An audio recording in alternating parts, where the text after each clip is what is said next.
Oui, parce que alors là, vous pensez que l'éditeur... Cette église se fonde quand même sur un passé. Oui. Et le passé et la mémoire du passé sont importants pour vous. Sont très importantes. Et c'est un des aspects, je dirais, très déficients des chrétiens. Ils ignorent complètement l'histoire de leur église.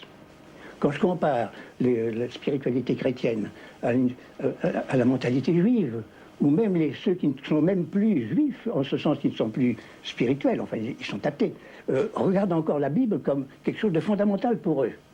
Nous autres, nous avons une ignorance radicale de notre passé. Et en particulier des trois temps, les origines, le 1er siècle, car tout était joué à la fin du 1er siècle, la Réforme, le moment où le paganisme glorieux a réapparu dans l'univers mental des gens et après la Renaissance, et la crise moderniste au début de ce dernier siècle, le début de ce siècle, qui dans une certaine mesure, et c'est l'intrusion de l'univers mental scientifique dans un milieu qui jusqu'à présent vivait sur des idées de l'univers qui sont maintenant tout à fait hors zone. Je voudrais vous demander, puisqu'on a prononcé quand même ce mot mémoire, que vous nous commentiez un peu ce chapitre où vous dites que l'Église sera jugée ou tiendra ou ne tiendra pas au fait qu'elle aura fait mémoire de son fondateur, et notamment dans l'Eucharistie. Oui, oui. Moi, ce que je pense, voyez-vous, c'est que l'Eucharistie, pour moi, actuellement, c'est une manière de me remémorer, au sens vivant du terme, d'actualiser ce dernier soir que Jésus a vécu avec ses disciples, où tout ce qu'ils avaient vécu ensemble a pris une intensité et eu un sens qui dépasse de beaucoup ce qu'ils pouvaient prévoir avant et ce que, mon Dieu, ils ont compris après. Finalement, bien que les temps soient très incertains, vous pensez que la communauté naît? La communauté naît. Voyez.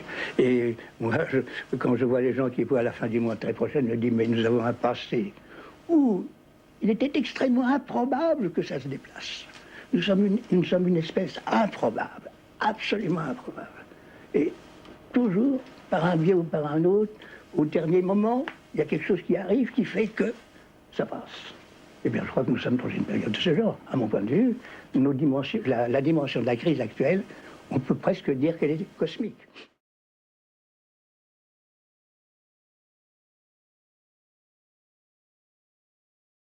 Et pourtant, vous parlez souvent de l'exigence, et vous avez été très exigeant avec vos compagnons. Oui. Vous avez peut-être même... J'ai été même trop exigeant, n'est-ce pas?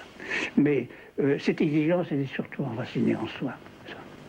Et c'est là que, précisément, quand on pense les autres, à la manière dont on se conçoit soi-même, on a des exigences vis-à-vis des autres qui ne devraient pas être. Et c'est une de mes fautes profondes. C'est d'avoir trop attendu des autres ce dont j'avais besoin de recevoir et que je ne pouvais pas recevoir d'eux. Mais